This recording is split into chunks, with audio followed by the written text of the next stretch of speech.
আজ আমরা দেখব মানুষ কতটা জঘন্য, বিকৃত আর কতটা ভয়ঙ্কর হতে পারে। হ্যাঁ, আপনার আশেপাশেও হয়তো এমন সাইকো বা সিরিয়াল কিলার হাঁটছে যার মুখের হাসি দেখতে একদম স্বাভাবিক, কিন্তু তার মাথার ভেতরে লুকিয়ে আছে আস্ত একটা দানব, যারা সুযোগ পেলেই মানুষের জীবনকে দুঃস্বপ্নে পরিণত করতে পারে। আর সবচেয়ে ভয়ঙ্কর ব্যাপারটা হলো, আপনি হয়তো প্রতিদিন তাদের পাশ দিয়েই হেঁটে যাচ্ছেন, অথচ বুঝতেও পারছেন না আসলে তারা কতটা ভয়ানক। যেমন এই ঘটনাটা। মূলত সবকিছু শুরু হয় একটা ইমার্জেন্সি কল থেকে।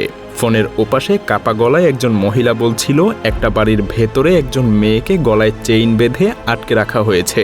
প্রথমে পুলিশের কাছে ব্যাপারটা অবিশ্বাস্য লাগছিল, কারণ এটা কোনো সিনেমা না, বাস্তব জীবন। কিন্তু কয়েক মিনিট পরে যখন অফিসাররা ঘটনাস্থলে পৌঁছায়, তখন তারা বুঝতে পারে যে ব্যাপারটা তাদের কল্পনার চাইতেও ভয়ঙ্কর ছিল।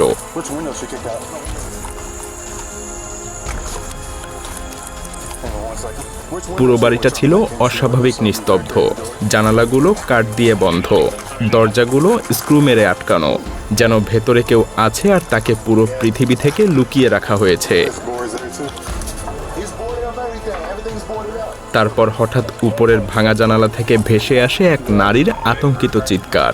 পুলিশ বুঝে যায় ভিতরে সত্যিই কেউ বন্দী।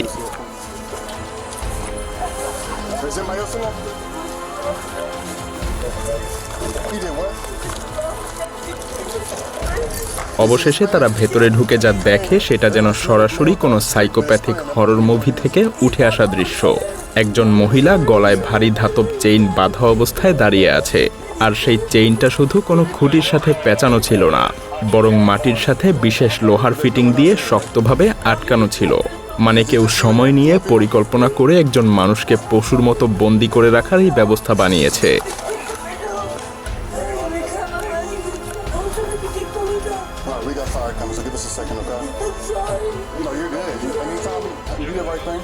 পুরো বাড়িটা তখন পুলিশের কাছে একটা টর্চার সেল মনে হচ্ছিল। আর এখানেই আসে সবচেয়ে ভয়ঙ্কর অংশ, কারণ তদন্তে বেরিয়ে আসে এই লোকটা শুধু তাকে বন্দি করেই রাখেনি, বরং সে মেয়েটাকে পুরোপুরি মানসিকভাবে ভেঙে ফেলেছিল। প্রতিদিন ভয় দেখাতো, মারধর করত, আর বলতো পালানোর চেষ্টা করলে সে তাকে মেরে ফেলবে।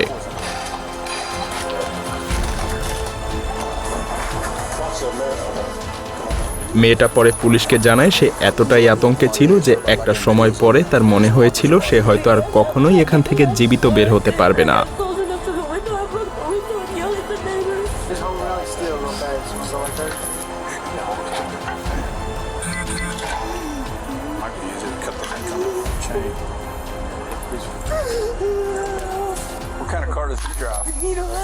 কিন্তু দানবটার আসল চেহারা তখনও পুরো বের হয়নি। পুলিশ পরে জানতে পারে ওই বাড়ির ভেতরে শুধু নির্যাতন না, বরং আরও ভয়ঙ্কর কিছু চলত।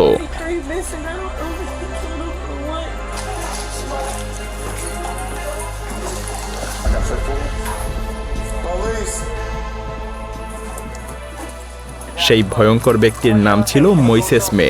সে মেয়েটাকে জোর করে অন্য পুরুষদের সাথে শারীরিক সম্পর্কে যেতে বাধ্য করত টাকার বিনিময়ে। মানে সে একজন মানুষকে অপহরণ করে তাকে মানসিকভাবে দাসে পরিণত করত। একটা জীবন্ত মানুষকে নিজের নিয়ন্ত্রণে রেখে ধীরে ধীরে ভেঙে ফেলা হচ্ছিল। কিন্তু আরও বেশি ভয়ঙ্কর ব্যাপার হলো, বাইরে থেকে এই লোকটাকে দেখলে আপনার কাছে একদম সাধারণ মানুষই মনে হবে। আর এটাই সবচাইতে ভয়ঙ্কর, কারণ অনেক সময় সত্যিকারের দানবদের আলাদা করে চেনা যায় না। তারা আমাদের মধ্যেই স্বাভাবিক মানুষের মতোই ঘুরে বেড়ায়।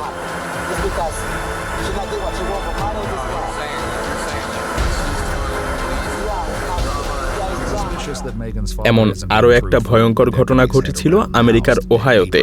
প্রথমে পুলিশ ভেবেছিল এটা হয়তো কোনো সাধারণ অপহরণ বা মারামারির কেস, কিন্তু কয়েক ঘন্টার মধ্যেই তারা বুঝতে পারে যে তারা আসলে ঢুকে পড়েছে একটা বিকৃত, অসুস্থ আর ভয়ঙ্কর দুনিয়ার মধ্যে।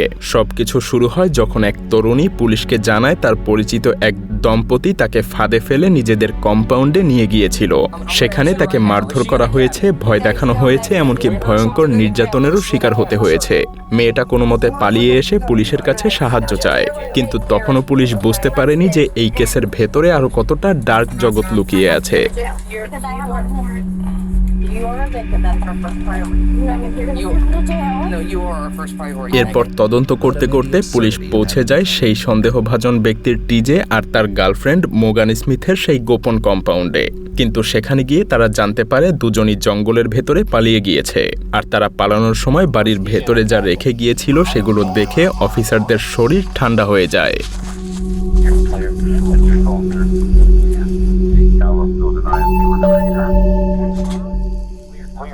বাড়ির ভেতরে ঢুকে তারা প্রথমে এক অদ্ভুত জিনিস দেখতে পায়। What's this in this playpen right here? What do you mean? দেখতে সাধারণ একটা প্লেপেনের মতো, যেখানে বাচ্চারা খেলাধুলা করে। কিন্তু কাছে যেতেই পুলিশ বুঝতে পারে এটা আসলে একটা খাঁচা। উপরে কাঠের গেট লাগানো, চারপাশ জিপটাই দিয়ে শক্ত করে বাঁধা, যেন ভিতরের কেউ কোনোভাবেই বের না হতে পারে। আর সেই খাঁচার ভেতরে ছিল মাত্র 3 বছরের একটা ছোট্ট শিশু। I love little guys. Yeah, when I came in, he was in there. She had to untie it. Got in to get him. ভিতরে পড়েছিল পচা দুধের বোতল, দুর্গন্ধযুক্ত ময়লা, আর চারপাশে এমন অবস্থা যেন শিশুটাকে ঘন্টার পর ঘন্টা সেখানে আটকে রাখা হয়েছিল।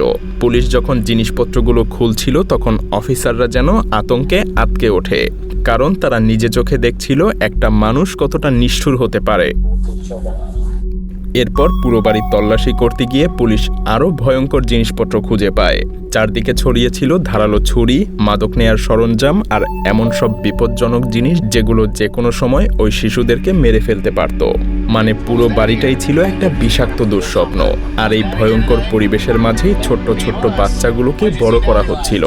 সবশেষে পুলিশ একটা অদ্ভুত জার্নাল খুঁজে পায়, যেখানে লেখা ছিল শাস্তি, নিয়ন্ত্রণ আর বিকৃত নিয়মের কিছু কথা।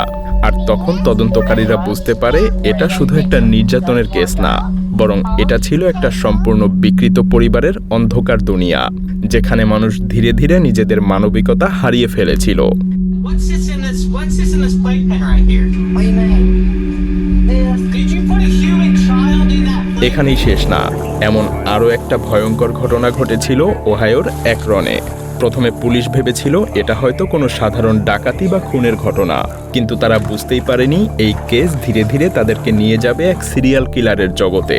এমন একজন মানুষ যে মানুষের ঘরে ঢুকে তাদেরকে এমন নৃশংসভাবে হত্যা করত যেন সে কোনো মানুষ না, একটা শিকারী পশু। এই ঘটনার শুরু হয় যখন সারা ইভান্স নামের এক মহিলা নিজের বন্ধুর বাড়িতে ঢুকে চিৎকার করে ওঠে, কারণ তার সামনে পড়েছিল 59 বছর বয়সী বেনি কিংয়ের রক্তাক্ত মরদেহ। পুরো ঘর রক্তে ভেসে যাচ্ছিল, দেয়ালে রক্ত, বিছানায় রক্ত, এমনকি করিডোরে পর্যন্ত রক্তের দাগ চলে গিয়েছিল। আর পুলিশ জানতে পারে বৃদ্ধ লোকটাকে একবার দুইবার না, টানা 33 বার ছুরিকাঘাত করা হয়েছিল। পুলিশ বুঝতে পারে প্রথমে তাকে শোবার ঘর থেকে আক্রমণ শুরু হয়, তারপর বেনি কোনোমতে হামাগুড়ি দিয়ে বের হয়ে নিজের জীবন বাঁচানোর চেষ্টা করছিল, কিন্তু খুনি তাকে করিডোর পর্যন্ত অনুসরণ করে এসে সেখানেই তাকে শেষ করে দেয়। তার হাতের ক্ষতগুলো বলছিল শেষ মুহূর্ত পর্যন্ত সে মৃত্যুর সাথে লড়াই করেছে। কিন্তু ভয়ঙ্কর ব্যাপারটা ছিল অন্য জায়গায়, কারণ পুরো বাড়ি এলোমেলো করা হলেও তেমন কিছু কিন্তু চুরি হয়নি। শুধু রান্নাঘরের সব ক্যাবিনেট খোলা ছিল, যেন কেউ পাগলের মতো কিছু খুঁজছিল। তখনই পুলিশ বুঝতে পারে খুনি সম্ভবত টাকাই খুঁজছিল। তদন্তে তাদের সামনে আসে 2 ভাইয়ের নাম, জাস্টিন আর জনি। এলাকায় তাদের ড্রাগ রিলেটেড সমস্যা ছিল এবং টাকার জন্য ঝামেলাও ছিল। কয়েকদিন আগেই বৃদ্ধ লোকটা তাদেরকে বন্দুক দেখিয়ে বাড়ি থেকে বেরও করে দিয়েছিল, তাই পুলিশের সন্দেহ গিয়ে সোজা পড়ে তাদের উপরে। কিন্তু ঠিক তখনই সামনে আসে আরও অদ্ভুত তথ্য। খুনের সময়ের কাছাকাছি এলাকায় দেখা গিয়েছিল একটা পুরনো গোল্ড রঙের হামার গাড়ি। গাড়িটা এত দ্রুত এলাকা থেকে বের হচ্ছিল যেন টায়ারের শব্দ পুরো রাস্তাকে কাঁপিয়ে দিয়েছিল। আর গাড়ির ভেতরে ছিল এক তরুণ। পরে পুলিশ জানতে পারে যে এলাকায় জে বার্ড নামে পরিচিত একজন ঠিক এমনই একটা রঙের গাড়ি চালায়, আর সেই জে বার্ডই ছিল জাস্টিন। সবকিছু তখন তার দিকেই ইঙ্গিত করছিল। ড্রাগ, টাকা, আগের ঝামেলা, রহস্যময় গাড়ি, সব ডট যেন এক জায়গায় গিয়ে মিলে যাচ্ছিল।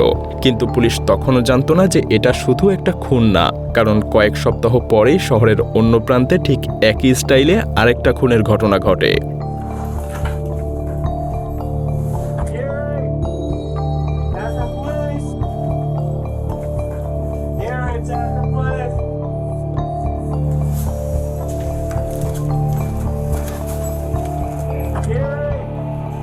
একই নৃশংসতা, একই রক্তাক্ত দৃশ্য আর একই ভয়ঙ্কর প্যাটার্ন।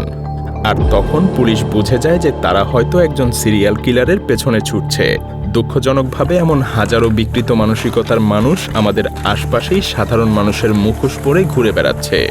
কে যে ভেতরে ভেতরে কতটা অন্ধকার আর ভয়ঙ্কর সেটা বোঝা প্রায় অসম্ভব।